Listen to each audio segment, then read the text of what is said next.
안녕하세요. 미라클뷰입니다.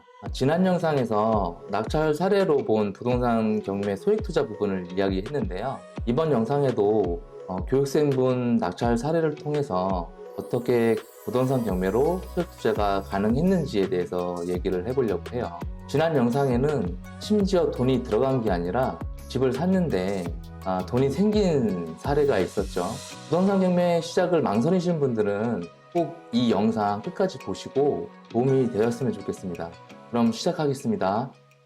자, 오늘 부동산 경매 소액 투자로 우리 교육생이 어떻게 투자를 성공적으로 마무리했는지에 대해서 낙찰 사례로 통해서 좀 알아볼게요. 어떤 물건이고, 그다음에 어디에 위치해 있고, 어떻게 세팅을 마무리해서 총 투자금이 얼마가 들어갔는지에 대해서 알아보려고 해요. 이분은 서울에 집이 있는 유주택자세요. 1주택자죠. 그래서 다른 조정지역이나 이쪽으로 이제 주택을 이제 보면 그쪽으로 투자를 이제 하려고 하면 여러 가지 규제 사항들 때문에 눈을 저희는 이제 비조정 지역으로 이제 돌리게 됐죠. 대표적으로 경기도에 있는 비조정 지역 이천하고 여주를 이제 보게 된 거예요. 이분은 회사를 이제 서울에서 다니고 있기 때문에 주말을 이용을 해서 임장을 가고 평일에는 시간을 내서 이제 부동산에 전화도 하고 사전에 시세 조사를 이제 한 거죠. 사전에 이제 손품이나 부동산에 전화를 해서 시세 조사를 한 다음에 조사를 한 거를 다시 한번 확인하는 작업을 하는 게 임장이니까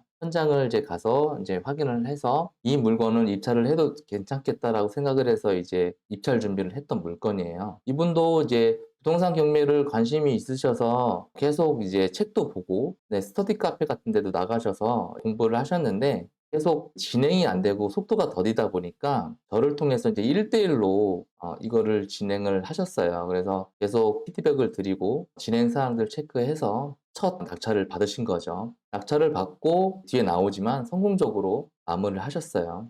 이분은 지금 그 투자금을 다 회수를 해서 이제 두 번째 물건 입찰 준비를 하고 계세요. 자, 그러면 어떤 물건인지 우리가 좀 보고 그다음에 어떻게 투자가 마무리가 됐는지도 확인을 한번 해볼게요. 자, 이 물건은 경기도 여주에 있는 아파트예요. 전용 26평이고 층수는 13층이에요. 층수 괜찮죠? 전용도 26평이니까 32평, 34평 이 정도의 이제 아파트죠. 그래서 평수도 괜찮고 층수도 괜찮다. 그래서 이제 이거를 입찰을 준비를 하게 된 거예요. 낙찰은 작년 9월 15일 날 받았어요. 그러니까 벌써 시간이 좀 됐죠. 자, 물건을 볼게요. 유료 경매 사이트에서 제공되는 정보인데 경기도 여주 먹목동에 있는 아파트고 이게 이제 대지권이 한 22평 정도 되고 그다음에 전용이 26평 정도 돼요. 그래서 감정가가 1억 8천으로 잡혔었고 이건 유찰이 안 됐던 거예요. 신건에 이제 들어갔습니다. 왜냐하면 조사를 해보니까 현장에 가서 임장을 다 와서 이거는 유찰을 시킬 게 아니라 신건에 바로 들어가도 수익을 낼 수 있겠다. 그런 확신이 생겨서 이제 신건에 들어가기로 하고 준비를 한 거예요. 이거는 두 명이 들어왔어요. 그러니까 우리 교육생 말고 한 분이 더 들어오셨는데 105%의 낙찰을 받았죠. 그러니까 2등하고는 한 800만 원 정도 차이가 나요. 800만 원 정도. 이거는 뭐 얼마가 차이 나든 의미는 없죠. 왜냐하면 이제 이 물건을 조사를 할 때 시세를 정확하게 파악을 했고 어느 정도의 우리가 이제 매매를 하든 아니면 이거를 이제 전세를 놓거나 아니면 어떻게 수익 구조를 가져갈 건지 우리는 계획을 다 했기 때문에 2등하고 800만 원 차이 나는 거는 크게 신경을 안 썼어요. 이게 그래서 잘 받았는지 못 받았는지는 이제 뒤에서 확인을 하시면 되겠죠. 자, 그러면 이 물건지 사진을 볼게요. 자, 이게 단지 사진인데 여기 13층 물건이에요. 여기 보면 구축 아파트는 아니죠. 그래도 한 10년 정도 돼서 준신축급인데 이 근처에 아파트들이 다 구축이에요. 그리고 세대수도 되게 작고 근데 이 아파트는 세대수도 좀 있고 그다음에 이렇게 보시면 알겠지만 단지가 관리가 잘 돼 있어요. 이렇게 이제 조경도 돼 있고 또 층도 로얄층이기 때문에 나중에 임대든 매매든 용이하게 할 수 있겠다 이렇게 판단을 이제 한 거죠. 자, 이 물건지에 대한 구조인데 침실 3개, 욕실 2개예요. 드레스룸도 따로 있고 3, 4인 가족이 살기 딱 좋죠. 이것도 평수도 괜찮고 층도 괜찮기 때문에 우리는 입찰을 해야 되겠다. 그리고 준신축급이기 때문에 계단식이어서 더 좋죠. 구조도 잘 빠져 있어요. 그리고 이 동이 위치가 그 세대 내에서는 떨어지는 동 위치가 아니기 때문에 층수, 동도 다 좋다. 내부 사진을 보면 크게 우리가 이제 수리할 거는 없죠. 장판도 그렇고 싱크대 쪽도 크게 우리가 손댈 건 없어요. 이 내부 구조 보시면 알겠지만 벽도 크게 이제 손댈 게 없어서 수리비는 덜 들어가겠다고 생각을 했고 수리비를 최소한 우리가 덜 들어가게끔 수리를 하자 이렇게 이제 계획을 이제 잡았던 거예요. 화장실도 깨끗하죠. 화장실도 뭐 변기나 세면대 그다음에 욕조 이런 것들도 깨끗하게 잘 돼 있어요. 따로 크게 손볼 거는 없었기 때문에 더 좋았죠. 그래서 저희는 도배만 하고 그다음에 조명만 바꾸고 내부 뭐 청소만 이렇게 입주 청소만 깔끔하게 해서 진행을 했거든요. 최소한으로 우리는 수리를 해야 되니까. 그리고 이런 정도의 컨디션인 아파트는 크게 수리할 게 없어요. 위치를 한번 보면 우리가 여주 IC 근처에 있는 물건지예요. 물론 여주 같은 경우는 이쪽 여주역 쪽으로 해서 여주시청 이쪽이 그래도 많이 번화한 곳이라고 이제 알고는 있는데 상대적으로 좀 떨어져 있죠. 여주역도 여기에 있고 경감선. 근데 우리가 이제 생각을 해보면 이렇게 입지가 다 좋고 신축급이나 좋은 컨디션에 있는 아파트가 만약에 이제 경매로 나오면 상대적으로 입찰자들이 많이 붙겠죠. 입찰자가 많이 붙는다는 거는 경쟁자가 많다는 거고, 경쟁자가 많다는 거는 낙찰을 싸게 받지 못한다는 의미가 되는 거니까 처음부터 저희의 전략은 단점이 있더라도 우리는 싸게 받을 수 있는 데를 우리는 들어가자 이렇게 생각을 했었고 여기가 이제 단점이 물론 있지만 그게 단점이 아닐 수도 있는 거거든요. 장점만 있으면 분명히 그거는 싸게 받을 수가 없어요. 내가 여기 들어가서 직접 살 게 아니잖아요. 우리는 임대를 놓든 아니면 팔든 수요만 있고 싸게만 받는다 그러면 수익을 충분히 낼 수 있으니까.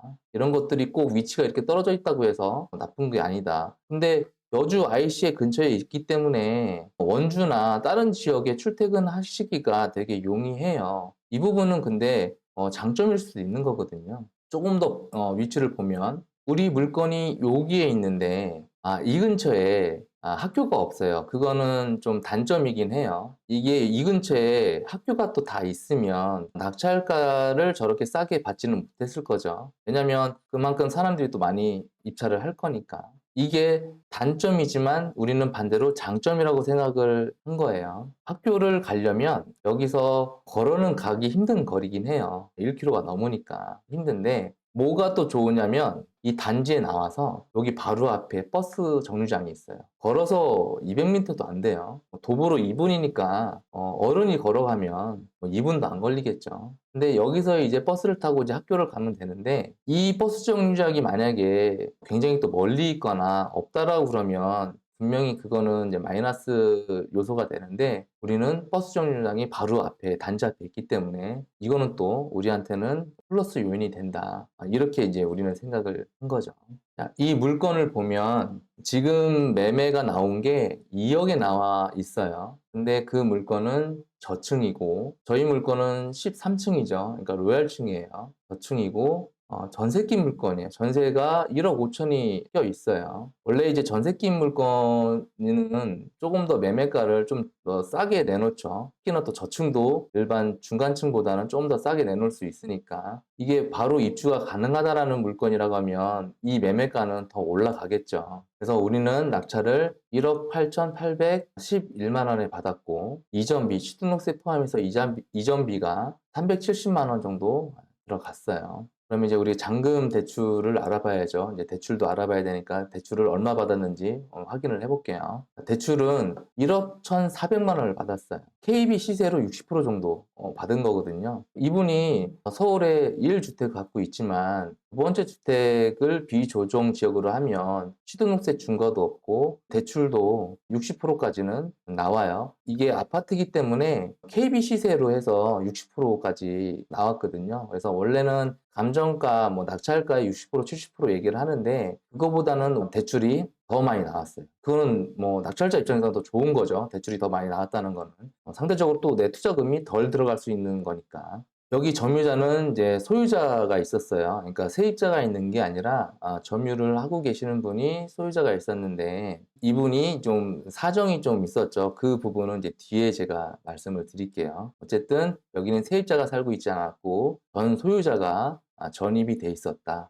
근데 우리는 용도 비용이 또 안 들어갔어요. 집을 낙찰을 받으면 소위 이제 이사비를 협상을 하잖아요. 이제 그게 이제 명도비 협상을 한다고 하는데 명도비 같은 경우는 평수에 따라서 그다음에 협의하는 사안에 따라서 몇십만 원 아니면 뭐 몇백도 나가는데 이 물건도 명도비가 아예 안 들어갔어요. 자, 왜 안 들어갔냐? 이것도 어떻게 안 들어갔냐? 저번에 제가 그 낙찰 사례로 저희 교육생 물건 이천에 있는 아파트 제가 올렸을 때도 거기서도 명도비가 안 들어갔거든요. 근데 이 교육생도 명도비가 안 들어갔어요. 명도비가 안 들어갔다는 거는 수익률에 좀 차이가 있으니까 원래 이제 처음에 들어갈 때 명도비 책정을 이제 했었는데 명도비가 안 들어갔으면 또 돈을 그만큼 세이브가 되는 거죠. 근데 어떻게 명도비가 안 들어갔는지 이 부분이 좀 궁금하잖아요. 이 부분을 좀 말씀을 드릴게요. 조금 특이한 사건이 있었어요. 이게 전 소유자가 사망을 해서 부모님에게 이제 상속이 됐어요. 이 아파트가. 이제 이거는 현장에 이제 임장을 갔었을 때 우리 교육생분이 확인을 한 건데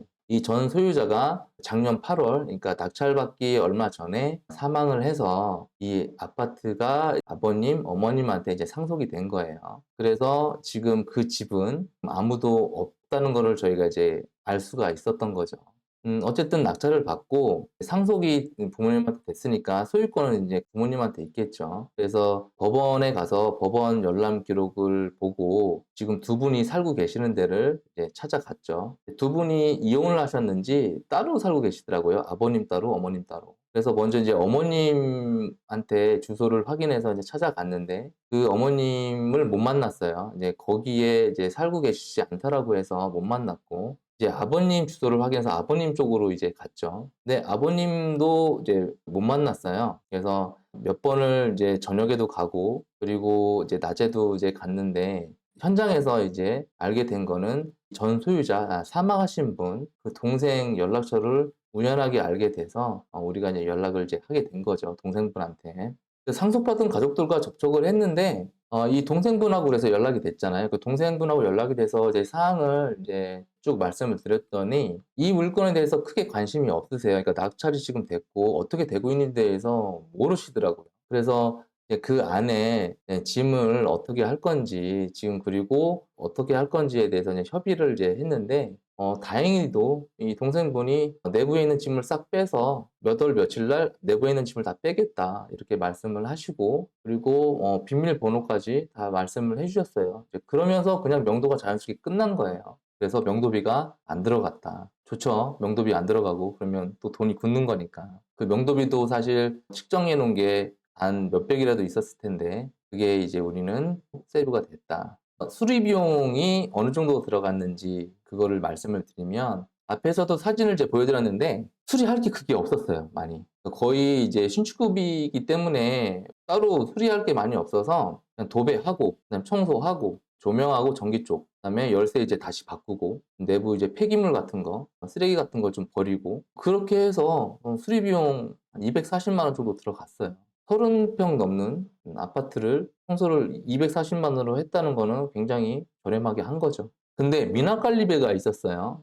이거 미납관리비는 우리가 사전에 이제 알고 있었고 관리사무소를 갔었을 때 이 미납관리비를 확인하면서 소유자에 대한 그 정보를 저희가 확인하는 도중에 소유자가 사망을 했다 이런 정보까지 이제 받은 거예요.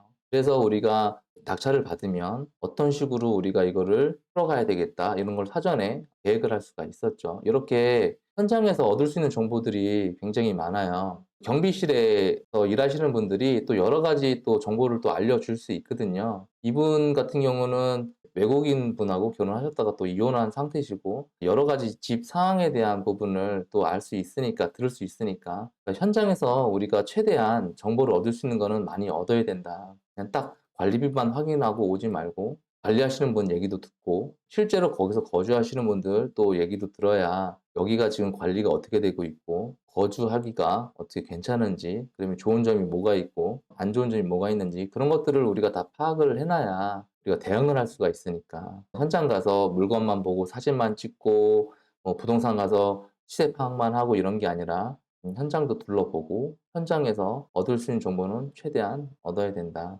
그러니까 미납관리비가 360만 원 정도 미납이 됐었다. 근데 우리는 알고 들어갔고 알았기 때문에 입찰가에도 이 부분을 적용을 시켜서 입찰가를 산정을 했다. 전세 계약이 올해 1월 14일 날 됐어요. 그러니까 작년 9월 15일 날 낙찰을 받고 잔금을 10월 달, 그러니까 한 달 뒤에 잔금을 치르고 소유권 이전을 받고 상속받은 부모님들하고 이제 얘기를 이제 하려고 계속 왔다 갔다 하는 그 시간이 있었고, 그 다음에 중간에 전세가 한번 맞춰졌는데 전세 계약이 좀 틀어졌어요. 그래서 이제 두 번째 전세 계약을 한 게 올해 1월 14일이다. 그래서 전세금은 얼마에 맞췄냐? 1억 9,400만 원에 맞췄어요. 원래는 이제 요거보다 조금 더 전세를 맞출 수 있겠다 이렇게 생각을 이제 했었는데 최종적으로는 1억 9,400에 전세를 맞췄어요. 입찰을 들어갈 때 이 물건을 우리가 매매를 하는 게 아니라 전세를 이제 논다라고 생각을 하면 전세 시세 파악이 되게 중요하죠. 그 전세금을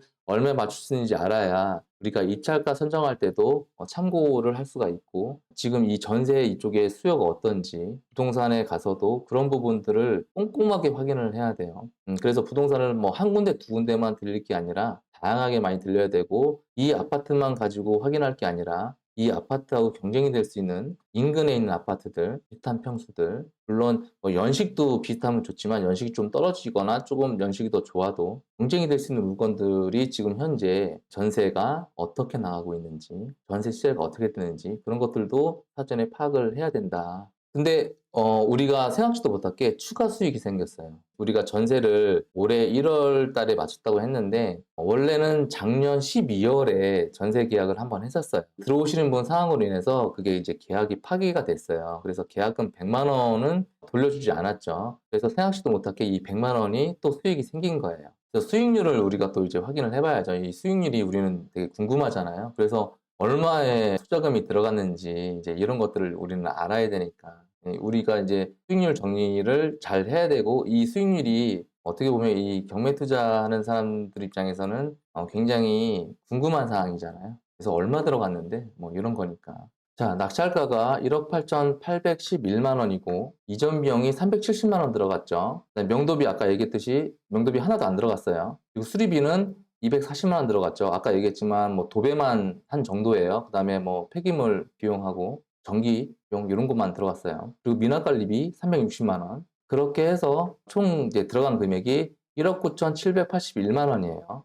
총 금액이 1억 9,781만 원이 들어갔고 대출은 1억 1,400만 원 아까 받았다고 했죠. 근데 전세 계약을 우리가 얼마에 했냐면 1억 9,400에 했어요. 그래서 투자금이 381만 원이 들어간 거예요. 총 들어간 금액에다가 우리가 전세 보증금을 받은 걸 빼면 381만 원이 들어간 거죠. 근데 아까 얘기했듯이 한번 전세 계약을 했다가 전세 그 계약 파기가 됐죠. 그래서 계약금 100만 원은 수익을 또 낸 거예요. 어떻게 보면. 그래서 실제 이제 들어간 게 381만 원인데 전세 계약 파기금이 100만 원이 이제 더 생겨서 실제 들어간 돈이 281만 원이 되는 거죠. 어때요? 그 281만 원 정도밖에 이제 안 들어갔으니까. 그래서 정리하면 34평 아파트를 우리가 사는데 얼마 들었냐? 내가 들어갔던 금액에서 전세를 맞췄으니까 다 회수가 되면서 내가 실제 내 돈이 얼마 들어갔는지, 그게 이제 실투자금이죠.